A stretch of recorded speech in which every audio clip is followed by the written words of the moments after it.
Hello, everyone, and thanks for joining us here at Cloud Wars Live, where we explore today's digital business revolution by speaking with the business executives and thought leaders who are profoundly changing how the world works, lives, plays, learns, and dreams. Our guest today is Senko, the CIO at Q2, a fast-growing digital banking technology company that's pushing the boundaries of what modern banking truly means. Lou, welcome to the Cloud Wars Live podcast, and thanks very much for joining us. Well, thanks for the invite, Bob. I've been a fan of the show for some time now, and I'm honored to be a guest, knowing what your guest speakers have been in the past. I'm just honored to be associated with it. Well, it's our pleasure, Lou, very, very much. Say, Lou, I think it's interesting, right, how these days, how companies are trying to position themselves in a very fast-changing world. One of the things that I've heard you mention and the company mention about Q2's mission is to strengthen the communities in which its customer banks operate. Tell us about what that means, because that's a fairly broad-reaching objective for you. It is, and working for a mission-driven company really allows us to get that discretionary effort, that kind of passion around the work from our team members. We're all aligned, and in fact, almost 70% of the employees here at Q2 actually do their banking with one of our customers. So one of the community credit unions or local regional banks. So the mission really is, we don't believe that there should be 5 banks at the end of the day, determining who gets a loan and who has access to money. And we really believe the best way to help our local communities prosper is to help that local financial community within that financial institution within that community, whose mission is to reinvest the monies back into the community. So we are partnered with those folks to have digital success, right? How they can go compete with the big 3, the big 4 players who have lots of resources, lots of technology, but as a Bank of America or Wells Fargo or Chase puts a branch into the community, that money that gets deposited in there, that money gets deployed and used elsewhere, not back in that local community. So we're really focused on helping them play against the big boys, and we're trying to level the playing field in the digital realm. Yeah, Lou, that sounds great. There are so many things we see and hear today about cloud technology, and one of its advantages can be, remember, Lou, there was that famous old cartoon in the New Yorker in the early days of the internet, and it showed a dog sitting at a desk typing on a computer, and he looks at his friend, another dog, and he says, hey, the cool thing about the internet is nobody knows you're a dog. And it seems like with the cloud, right, smaller companies you get immediate access to incredible scale, incredible capability. So their opportunity to move into some of these competitive situations like you described with some huge global corporation, it's really quite different. So you're giving small and regional banks really, in some ways, the gift or the opportunity to compete at a scale and in ways that they have never been able to before. Is that a fair statement? You spoke very well about it. When you think about today, most of our customers find the financial institution they want to partner with through a digital channel. Almost 70% of logins now are from mobile devices. Sit on the couch, I Google looking for a bank, looking for a loan, I open my browser, I search the internet for it, and that's where I start doing my research. I don't walk into a branch anymore. And so how we can help a smaller financial institution compete with the big marketing and the big capabilities of a Bank of America, Wells Fargo, Chase. That's really what we're here to do. And not just compete, but lead. And how do you connect with your customers? You used to see them walk into the branch, right? And they'd walk in when they started their paper route and they wanted to open a bank account. And then they'd walk in and need a student loan. And then they graduate from school and they'd walk in, they started their first job, so they needed a car loan, and all of a sudden they'd walk in and there's somebody on their arm and you realize, oh, here comes a wedding, here comes a house, here comes some children, here's some college funds, and then there's a retirement, and you're with them through that journey of life, and they can see it and they're interacting and the engagement's very high. Today, the digital channel makes that much more anonymous, and so how do we stay connected to them through a financial experience around this journey of where they are in their lives, and how do we offer our customers a platform of services that can connect to these people and during these moments, and it's using data, it's watching what they're doing, it's engaging with them, It's offering things either obviously to them or subtly to them, and just being a much more robust platform, and the financial experience, we brand it as a FinX experience. It's more than just digital banking. It is a life journey through financial wellness. That's a very nice way to put it, Luke. I really resonates, and I was laughing here. I hope it, it didn't come across on the audio, but I was laughing because you said you open up a bank account when you're a paper boy, you have a paper route. And that's exactly what I did about half a century ago. I remember my dad took me down to this bank and he introduced me to a certain teller to whom he had introduced my older brothers, at different points in their lives. So I really resonated when you said, as you move into the digital channels or the digital experience here, while it can do a lot of good things, it can make that journey a lot more anonymous. So how do you help your banking customers avoid that anonymity? It's a couple of ways, right? One of it is, I think our expectations of digital are shaped not by other banks, but by our experiences through using other digital platforms. And so, and it's probably a well overused term, but you look at the Netflix, you look at the Amazon, you look at things that are very frictionless, a way you can get to what you want, and then there is the subtle opportunities to buy more or did you notice this? We think you'd also like this. The suggestions that are coming up that aren't interfering, but they create some traction and amplify the experience. Those are set by other things that our customers and our end users are doing in their lives. So to bring that same kind of viewpoint to digital banking and the financial experience is kind of what it's all about. So now it's not just you log in to do your banking, you're logging into a portal that is very engaging. It offers more than just what you were in to go do. You were in to go check your bank account to see if you could spend some money and you were going to log out.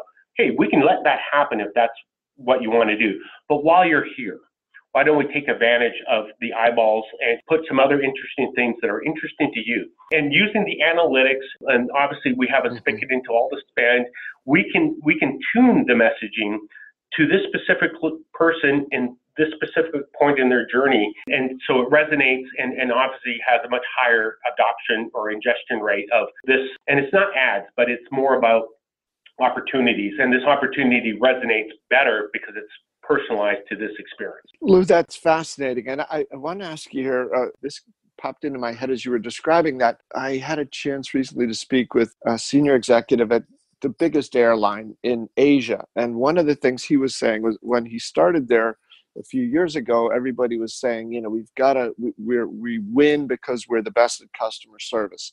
And so we want to figure out ways, how do we really swarm and swaddle our customers in this world that's increasingly moving toward technology and digital? How do we ensure they get the personal touch all the way through the whole process here? And this guy said he thought that was pretty interesting, but he said he was going to do some research on this. So he did some of that, and he found out, especially with some of their best customers for this airline, ultimately they want to have zero human interaction until they get onto the plane. So the company was headed down this notion of saying, we want to provide more face-to-face, more hands-on, more high-touch experience because they thought that's what the people wanted. But in this case, the customers were saying, no, until we get on the plane, we want to be seamless, purely electronic, digital, whatever you want to describe it. And I wondered, are you seeing any of those sort of unexpected results from the work you do and as you take your customers through these journeys? You hit it exactly right. I think, and to put it even more broadly, some customers want zero friction and make all the decisions and click mouses, and they're very comfortable with the interfaces in front of them and very comfortable. Some customers aren't. And then there's a whole shade between them. And so how do you create an engagement pattern and customer experience that can deal with all of them? And I think when you look at a regional or local credit union, their customer base is very different than a more multinational bank. And so what they have to cater to, they have to tune. We have to provide the platform that lets self-serve both. It's not one or the other, it's one and the other. As our customers, and we're in people choose Q2 for the innovation. And when you think about the thought leadership that we go together, with 400 financial institutions on our platform today. We have all the way up to a $75 billion asset bank, all the way down to sub $1 billion. And so we have a lot of exposure to different ways and different approaches and different needs. And so we can bring that experience both from a partnership, a strategic partnership, but also through the technology around as you start as a sub $500 million bank and you grow into a $2 billion bank, and then through acquisition, now you're a $10 billion bank, your needs have shifted as well. And you go from a local community type platform to now you have some businesses and you have more corporate and treasury functions that you want to add. You want to extend it to loans. This is an evolution of your business that we want to make sure that our platform is able to evolve with you. And it's not just about when you're ready for it, then we're thinking of this opportunity that we've got to go somehow solution and harvest. It's that we have the solutions in place that then maybe create the opportunities for you to dabble into some stuff sooner than you would be thinking about. So I think this is all about, it's not one or the other. Like the airline example is a great example because obviously you love your airline if you had a great airline experience, and obviously if it's difficult to book a ticket, then we never even get there. The experience is different. And here it's similar in that if 70% or 90% of your interactions with your local financial institutions all through a digital channel, well, that really matters, and we've got to do a great job of that. And then how do we make sure that as those users' needs evolve, the financial institutions in a position to evolve with them? The evolution that you talk about there is quite powerful. And again, I think back to your description of that life journey, right? From the paper route to, further on in life to, hey, maybe there's a wedding coming up, all of those things. So that's really, those are in some ways as intensely personal business relationship as somebody can have. And now, as these banks who've lived that way for decades attempt now to move into a digital world, some of the decisions, right, as they go into this uncharted territory had to be kind of scary. Can you talk about some of those and how you try to work some of your customers through those? Sure, yeah. And again, we benefit from not only a group of really talented, smart individuals that work here at Q2, and they have a lot of industry knowledge, and not just technical knowledge of offering solutions to the industry, but from the industry itself. So we have that as a golden egg that we bring to the table, but also 400 other financial institutions. And so we learn as much from our customers as we partner. And so we get to see things that work. We get to see things that don't work. We get to see things and how people are tweaking. And we have, again, being not necessarily a commodity type platform, we are a transformational type platform and a premium type service. We then enjoy a customer base that is progressive, and they think of technology as a differentiator and as a weapon in the marketplace, not as a cost of doing business. So when you have customers like that, they are always poking around, trying things that then we can get the great stories, and as we partner together through it, that then we can bring to another customer who's maybe a little more tentative about trying something, or maybe doesn't have it all thought through of how they would take that next step. And then we have great use cases of people. It's a community. So credit union here in Austin, Texas, is not really doing battle with a bank a regional bank in New York State. And so to connect those people to talk through what works and what doesn't work as a collective is another powerful thing that we bring to this. We bring not only the typical company annual customer conferences and great guest speakers and a lot of networking, but we also have many, many, many smaller 25 customers come and connect and collaborate together through a particular topic where they do a lot of mind share. And then that helps shape our solutions, that helps shape our go-to-market postures, that helps shape our messaging, because it really resonates with 25 CSOs or 25 VPs of digital brand or 25 CEOs. And they help drive that connection. So we can bring this kind of brain trust together and bring new customers up along that curve as they learn from their peers, as we do. Lou, that's, again, fascinating stuff there.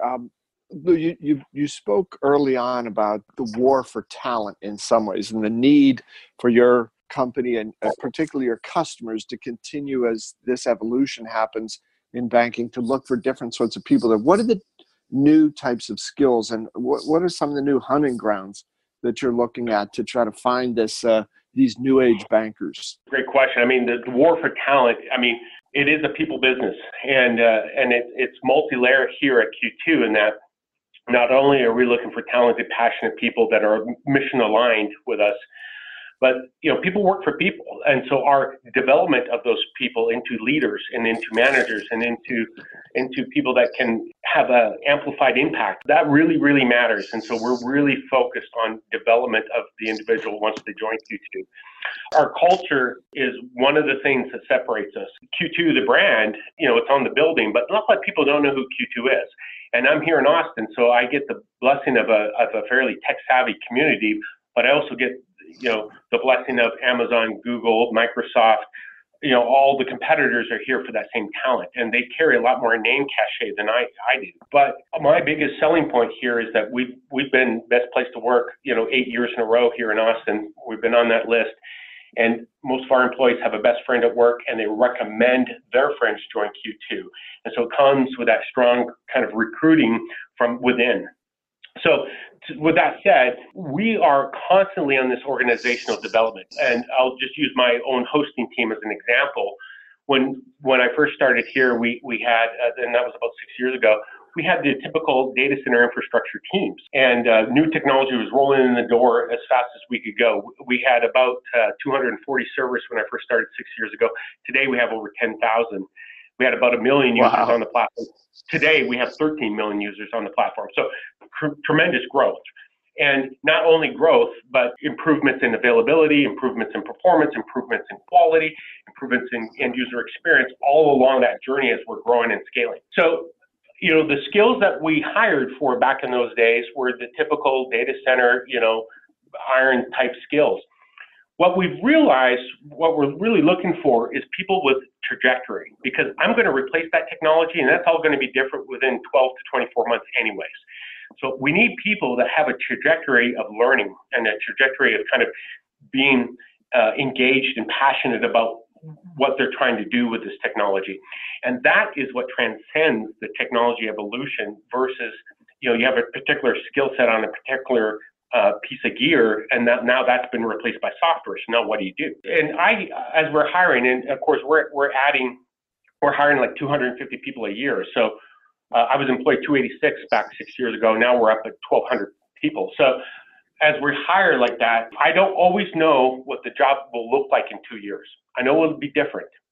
So I kind of know what the job looks like today, but really what I'm hiring for is someone that will evolve and take those opportunities as their roles change and make the most of them and amplify their impact over the years. And so I'm not replacing them in 2 years. In fact, they've done nothing but learn and grow and done better in 2 years. The hosting team now, if you think about, we've moved to a microservices architecture. We moved from kind of .NET on Windows to now we're Node and Ember running in Nginx in a CentOS Docker container and a fully orchestrated deployment. And so that skill set was quite a change for everything we do, from backups to patching to monitoring to deployments to the gambit. But as our development team evolved and then as they realized that infrastructure became software and they moved into having to worry about resiliency and capacity planning and health checks and monitoring. And then the things I used to add to the software in production now is part of the software they're working on. They adopted the DevOps culture. And so it took a couple of years to really get that rolling, but now goodness comes out of DevOps. And so now Agile gets code to customer very quickly, but DevOps adds the quality and the performance and all that stuff to that journey. And so I had to get good at orchestration. And so you forget that Cisco, VMware, EMC all have combined hundreds of years of experience. And so our uptime shows this hundreds of years of experience. Now, if we're going to replace that with software, I don't get 2 years off to kind of drop down in uptime and figure it out and come back up. Right. I have to continue that journey, right? And so So we had to get really good at orchestration. We had to get really good at moving these containers into production. And then once they're into production, well, how do you deal with it? And so we developed a site resiliency team, a SRE team, which is a trendy thing that Google started here a couple of years ago. But really now I've got people that know how the software is used. And now that we're microservices, I can't just say, hey, the app's bad. I have to go down into instrumented down to the transaction level and say, hey, we got a problem with this one transaction, seems a little slow. Here's all the data I can collect about it, and I can give very meaningful feedback back into development to go attack this one needle in a stack of needles problem, and then it feeds back through. So we really evolved from just kind of stacking compute and storage into this orchestration quality of the service delivery. And now I'm focusing more on transparency and communicating with the customer. So now we are focused on, getting really good at communicating with the customer. Hey, Lou, I have to say this has been a great conversation, and thank you so much for your time and your insights. Well, I appreciate the time, Bob. Always a pleasure. I'd also like to say many thanks to all of you listeners for joining us here on Cloud Wars Live, where we explore the unfolding adventures of digital transformation and cloud computing and how those are profoundly changing how we live, work, play, learn, and experience the world. I hope you'll join us for other episodes of Cloud Wars Live, and please share your feedback with me at bobevanspa@gmail.com. Thanks again, and we'll see you next time.